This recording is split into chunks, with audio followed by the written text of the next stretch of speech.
أعوذ بالله من الشيطان الرجيم. بسم الله الرحمن الرحيم. هل أتى على الإنسان حين من الدهر لم يكن شيئا مذكورا إنا خلقنا الإنسان من نطفة أمشاج نبتليه فجعلناه سميعا بصيرا إنا هديناه السبيل إما شاكرا وإما كفورا إنا أعتدنا للكافرين سلاسل وأغلالا وسعيرا إن الأبرار يشربون من كأس كان مزاجها كافورا عينا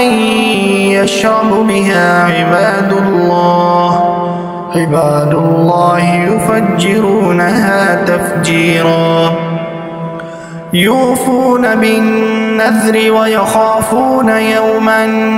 كان شره مستطيرا ويطعمون الطعام على حبه مسكينا ويتيما وأسيرا إنما نطعمكم لوجه الله لا نريد منكم جزاء ولا شكورا إنا نخاف من ربنا يوما عبوسا قمطريرا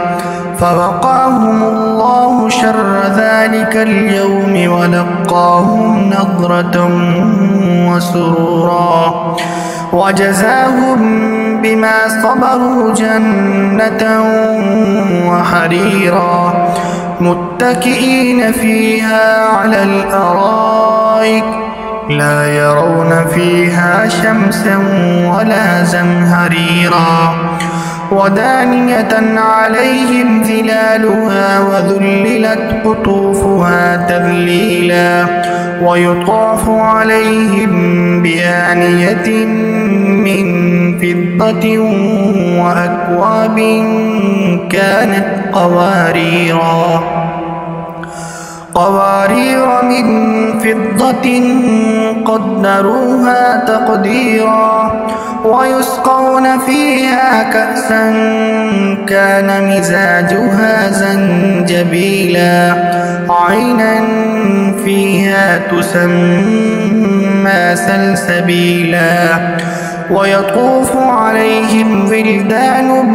مخلدون إذا رأيتهم حسبتهم لؤلؤا منثورا وإذا رأيت ثم رأيت نعيما وملكا كبيرا عاليهم ثياب سندس خضر واستبرق وحلوا أساور من فضة وسقاهم ربهم شرابا طهورا إن هذا كان لكم جزاء وكان سعيكم مشكورا إنا نحن نزلنا عليك القرآن تنزيلا فاصبر لحكم ربك ولا تطع منهم آثما أو كفورا واذكر اسم ربك بكرة وأصيلا ومن الليل فاسجد له وسبحه ليلا طويلا إن هؤلاء يحبون العاجلة ويذرون وراءهم يوما ثقيلا نحن خلقناهم وشددنا أسرهم وإذا شئنا بدلنا أمثالهم تبديلا إن هذه تذكرة فمن شاء اتخذ إلى ربه سبيلا وما تشاءون إلا أن يشاء الله إن الله كان عليما حكيما يدخل من يشاء في رحمته والظالمين أعد لهم عذابا أليما.